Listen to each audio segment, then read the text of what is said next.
ప్రధానంగా మీడియా వారికి, electronic media వారికి నమస్కారాలు తెలియజేస్తూ, నిన్న మొన్న రాజమండ్రి, అదేవిధంగా పక్కన ఉన్నటువంటి విజయేశ్వరం, ఇటు పక్కన ఉన్నటువంటి రాజానగరం, కడియం, ఈ నియోజకవర్గాల్లో పర్యటించినటువంటి ఆంధ్రప్రదేశ్ రాష్ట్ర ఉప ముఖ్యమంత్రి వర్యులు, జనసేన పార్టీ అధినేత శ్రీ పవన్ కళ్యాణ్ గారి యొక్క పర్యటన అద్భుతంగా సాగింది, విజయవంతంగా సాగింది అనేటువంటి మాటను తెలియజేయడానికి సంతోషిస్తున్నాం. ముఖ్యంగా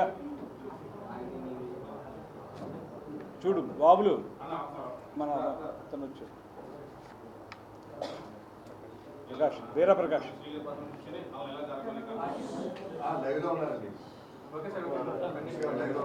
ముఖ్యంగా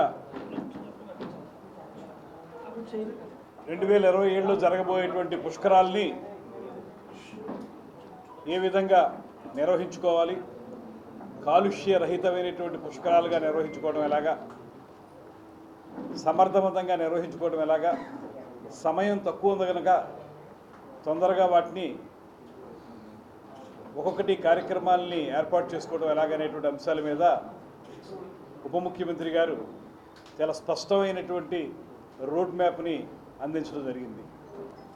దీనివల్ల అధికార యంత్రాంగంలో కానీ, రాజకీయ నాయకత్వంలో కానీ ఒక వేగం వచ్చిందనేటువంటి మాటని సందర్భంగా తెలియజేస్తున్నాను. అదేవిధంగా రాబోయే రోజుల్లో ఏ రకమైనటువంటి కార్యక్రమాల ద్వారా మనం పుష్కరాలను విజయవంతం చేసుకోవాలనేటువంటి అంశం మీద వారు అందించినటువంటి మార్గనిర్దేశకత్వం కానివ్వండి,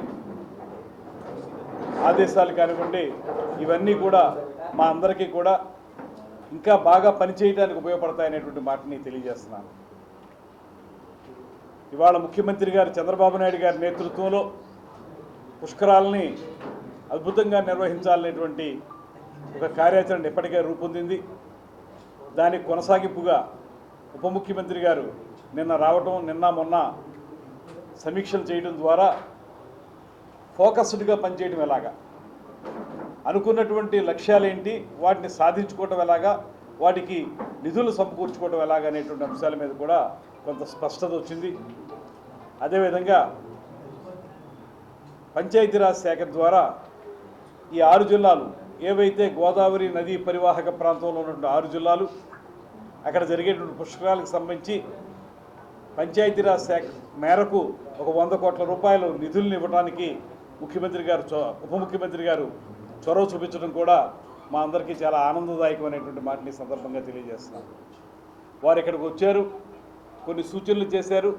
ముఖ్యంగా నదీ కాలుష్యం విషయం మీద వారు ప్రత్యేకమైన శ్రద్ధ పెట్టి, ఏదో వచ్చి చూసి వెళ్ళారనేటువంటి మాట కాకుండా ప్రతి మైన్యూట్ పాయింట్ని కూడా ఏ రకంగా మనం సరిదిద్దుకోవాలనేటువంటి అంశం మీద వారు ఇచ్చినటువంటి మార్గనిర్దేశకత్వం నిజంగా మా అందరికీ చాలా ఉపయోగపడుతుంది. ఆయన మా నాయకుడు, ఆంధ్రప్రదేశ్ రాష్ట్రానికి ఉప ముఖ్యమంత్రి వర్యులు. ఆయన సూచనలు చేస్తే జిల్లా మంత్రిగా వాటిని క్షేత్రస్థాయిలో అమలు చేసే బాధ్యత నాది. దానికి ప్రజాప్రతినిధులు అందరం కలిసి, శాసనసభ్యులు, శాసన మండల సభ్యులు అందరం కలిసి, రాజకీయ నాయకత్వం అంతా కలిసి వాటిని సమర్థవంతంగా నిర్వహించుకోవడం అనేది మా బాధ్యత. ఈ విషయాన్ని స్పష్టంగా మేము నిన్న మొన్న జరిగిన సమీక్షల్లో గమనించగలిగాం. వాటి ఆధారంగా రేపొద్దున కార్యాచరణ ఏర్పాటు చేసుకోవడానికి కూడా సిద్ధపడ్డాం. ఇక్కడ మీరు ఆలోచించవలసింది ప్రధానంగా రాజకీయ పరమైనటువంటి పుష్కరాల్ని బాగా నిర్వహించాలనేటువంటి సంకల్ప దీక్ష ఏదైతే ఉందో అది కనపడాలి తప్పితే రాజకీయ కాలుష్యం కనపడకూడదు అనేటువంటి మాటను కూడా ఈ సందర్భంగా మేము భావిస్తున్నాం. అందుకే ఇవాళ ఒక్కొక్కగా తీసుకుంటే మొట్టమొదటి గోదావరి జల కాలుష్యం ఏ రకంగా ఉంది, దాన్ని నివారించడం ఎలాగనేటువంటి అంశం మీద వారు నల్లా ఛానల్ అక్కడి నుంచి డిశ్చార్జ్ అవుతున్న నీరు గోదావరిలోకి అక్కడ ఏ రకంగా కాలుష్యం ఉంటుందనేటువంటి దాన్ని పూర్తిగా పరిశీలించారు. దాన్ని తిరిగి డైవర్సిఫికేషన్ సిస్టంలో నల్లా ఛానల్ని ఈ పక్కకి తిప్పి సామాన్యమైనటువంటి సమయాల్లో, సాధారణ సమయాల్లో ఆవా ఛానల్ దగ్గర వదలటం అనేటువంటి ఒక కార్యక్రమం ఉంది. అక్కడ కూడా మళ్ళీ గోదావరిలోనే కలుపుతున్నారు కనుక ఒక శాశ్వత పరిష్కారం కావాలి దీనికి అనేటువంటి మాట మీద కూడా ఆలోచించడం జరిగింది. ప్లాస్టిక్ వ్యర్థాలు ఏవైతే ఉన్నాయో వాటన్నిటిని కూడా పెద్ద ఎత్తున మనం ఈ గోదావరిలో కలిసే విధంగా కాలువ ద్వారా వెళుతున్నాయి కనుక దాన్ని నివారించడం ఎలాగనేటువంటి దాని మీద కూడా అధ్యయనం జరుగుతూ ఉంది. దాంతోపాటు పుష్కరాలకు వచ్చేటువంటి ఈసారి రమారమి 9 కోట్ల నుంచి 10 కోట్ల వరకు భక్తులు పుష్కరాలకు వస్తారనేటువంటి మాట గట్టిగా వినపడుతుంది. వారందరికీ కూడా పవిత్ర స్నానాలు చేయాలనుకునే వారికి ఆ స్నానాలు చేసేటువంటి అవకాశాన్ని ఎలాగ కల్పించాలనేటువంటి మాట మీద కూడా ఒక కార్యాచరణ తయారు చేస్తూ ఉన్నాం. దాంతోపాటు టాస్క్ ఫోర్స్ ఏర్పాటు నిన్న మొన్న సమీక్షల్లో చెప్పారు. పొల్యూషన్ కంట్రోల్ బోర్డు యొక్క అది దానికి సంబంధించినటువంటి ప్రిన్సిపల్ సెక్రటరీ గారు అక్కడ ఆయన మెంబర్ సెక్రటరీగా ఉంటారు. మిగతా శాఖలన్నీ ఏవైతే ఉన్నాయో లైన్ డిపార్ట్మెంట్స్ అవన్నీ కలిపి టాస్క్ ఫోర్స్ని ఏర్పాటు చేస్తామని చెప్పిన మరుక్షణమే ఇవాళ ఉదయానికే దాని జీవోను కూడా తీసుకురావడం జరిగింది. ప్రిన్సిపల్ సెక్రటరీ గారు కాంతిలాల్ దండే గారు ఈరోజు జీవోను కూడా రిలీజ్ చేయడం జరిగింది. అంటే యాక్షన్ ఎంత స్పీడ్గా ఉంటుంది, మాట ఎంత స్పీడ్గా ఉందో యాక్షన్ కూడా అంతే స్పీడ్గా ఉందనేటువంటి మాట ఇక్కడ కనపడుతూ ఉంది. దాని ద్వారా పొల్యూషన్ కంట్రోల్ బోర్డుని నోడల్ ఏజెన్సీగా పెట్టాం. దాంతో కార్యక్రమాలు చేస్తాం. దాంతోపాటు పొల్యూషన్ ఆడిట్ ఇది చాలా అవసరం. ఇవాళ వరకు మనం కాలుష్యం జరిగిపోతుంది, నది అంతా పాడైపోతుంది, మంచినీరు దొరకట్లేదు అనేటువంటి మాట మనం చెప్తున్నాం. కానీ దానికి ఒక ఆడిట్ జరగాలి. ఏ రకంగా అది ఎంత మేరకు వాటర్ని కలుషితం చేస్తుంది అనేటువంటి అంశాలు అవన్నీ కూడా మనం ఆడిట్ ద్వారా పొల్యూషన్ ఆడిట్ ద్వారా తెలుసుకోవచ్చు. దానికి ప్రతిసారి కూడా పొల్యూషన్ ఆడిట్ నిర్వహిస్తామనేటువంటి మాటను కూడా ఉప ముఖ్యమంత్రి గారు చెప్పారు. ముఖ్యంగా ఇంకొక మాట అయితే స్పష్టంగా చెప్తా ఉన్నాం, పరిశ్రమలకైతే మాత్రం ఒక హెచ్చరిక ఇస్తున్నాం.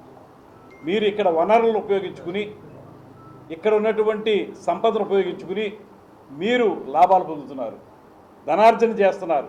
అదే సమయంలో ఇక్కడ ఉన్నటువంటి వనరులకు కానీ ఇక్కడ ఉన్నటువంటి మానవులకు కానీ ఎవరికీ కూడా నష్టం కలిగించిన విధంగా ఈ కార్యక్రమాలు ఉండాలి తప్పితే మీరు మమ్మల్ని ఉపయోగించుకుని కార్యక్రమాలు చేసుకుంటూ లాభాలు పొందుతూ మా ప్రాణాలకు ఇబ్బంది కలిగించే విధంగా పరిశ్రమల ద్వారా కాలుష్యం జరగడం అనేటువంటిది మాత్రం ఎటువంటి సమయంలో కూడా మేము దాన్ని సహించమనేటువంటి మాట కూడా చెప్తున్నాం.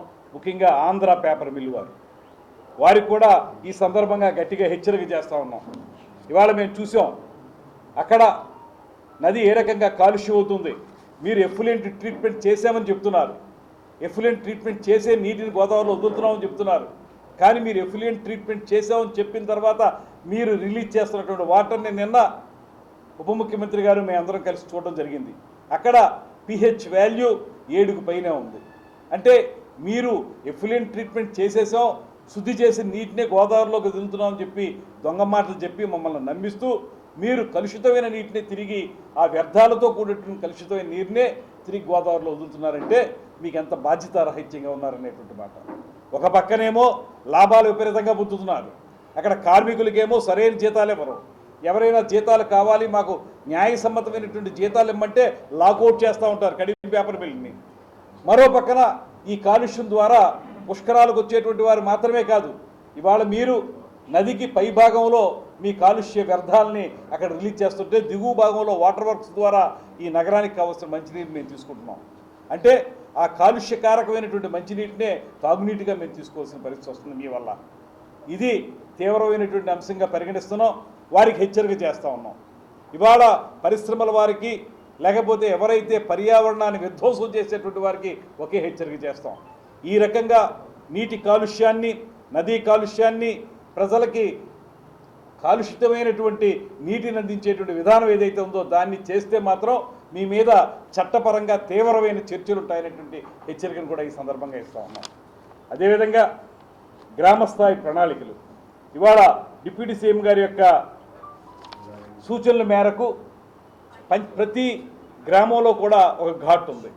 ఇవాళ మనం చూసాం రాజమండ్రి సిటీలో ఉండడం మాత్రమే కాకుండా రాజమండ్రి రూరల్ నియోజకవర్గంలో, రాజానగరం నియోజకవర్గంలో, అలాగే ఈ 6 జిల్లాలు ఏమనుకుంటున్నాం అన్ని జిల్లాల్లో కూడా అటుపక్క నిడదవోలులో కానీ కొవ్వూరులో కానీ ప్రతి చోట కూడా గ్రామాల్లో ఘాట్లు ఉన్నాయి.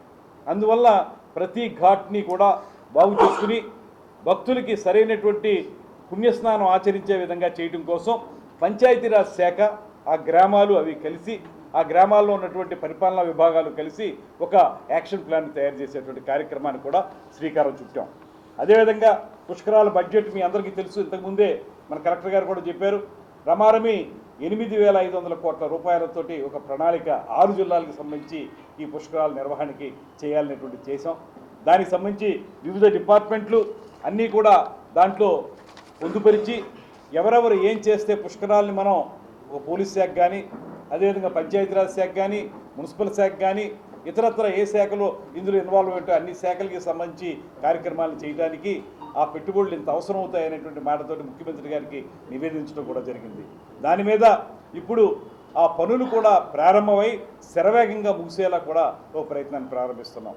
దాంతోపాటు భక్తులకి సాంప్రదాయ పద్ధతులతో పాటు అంటే ఇక్కడికి వచ్చినటువంటి భక్తులు ఉండటానికి వసతి విషయంలో మామూలుగా హోటల్సు, లాడ్జీలు ఇవన్నీ ఉంటాయి. అవే కాకుండా మనం కోట్ల మీద భక్తులు వస్తారని అనుకుంటున్నాం కనుక వారందరికీ కూడా సంపూర్ణమైనటువంటి వసతి కల్పించాలంటే కేవలం ఇప్పుడు ఉన్నటువంటి ఎగ్జిస్టింగ్ హోటల్స్ సరిపోవు. దానికోసమే టూరిజం శాఖ నుంచి, మా శాఖ నుంచి కూడా టెంట్ సిటీసు, మీరు కుంభమేళాలో చూశారు, టెంట్ సిటీస్ ఏర్పాటు చేశారు. టెంట్ సిటీస్ కానీ అదేవిధంగా మనకి హోమ్ స్టేస్, మన గోదావరి జిల్లాల్లో హోమ్ స్టేస్ అనేవి ప్రత్యేకతతో కూడినటువంటివి, మండువా లోగిళ్ళు అంటాం మనం, అటువంటివి కానీ పాత ఇళ్లను కానీ వాళ్ళు తయారు చేసి హోమ్ స్టే పాలసీ కూడా టూరిజం ద్వారా తీసుకొచ్చాం, ముఖ్యమంత్రి గారు తీసుకొచ్చారు. దాని ప్రకారం మీరు హోమ్ స్టేలు ఏర్పాటు చేస్తే అందులో కూడా భక్తులకు వసతి కల్పించే కార్యక్రమాన్ని కూడా చేపడతా ఉన్నాం. దాంతోపాటు ఇందాక నేను చెప్పిన విధంగా ప్లాస్టిక్ రహిత పుష్కరాల నిర్వహణ అనేటువంటి కార్యక్రమానికి పెద్ద ఎత్తున ఇవాళ నుంచే ప్రచారం ప్రారంభించాలనేటువంటి మాటను కూడా తెలియజేస్తున్నాం.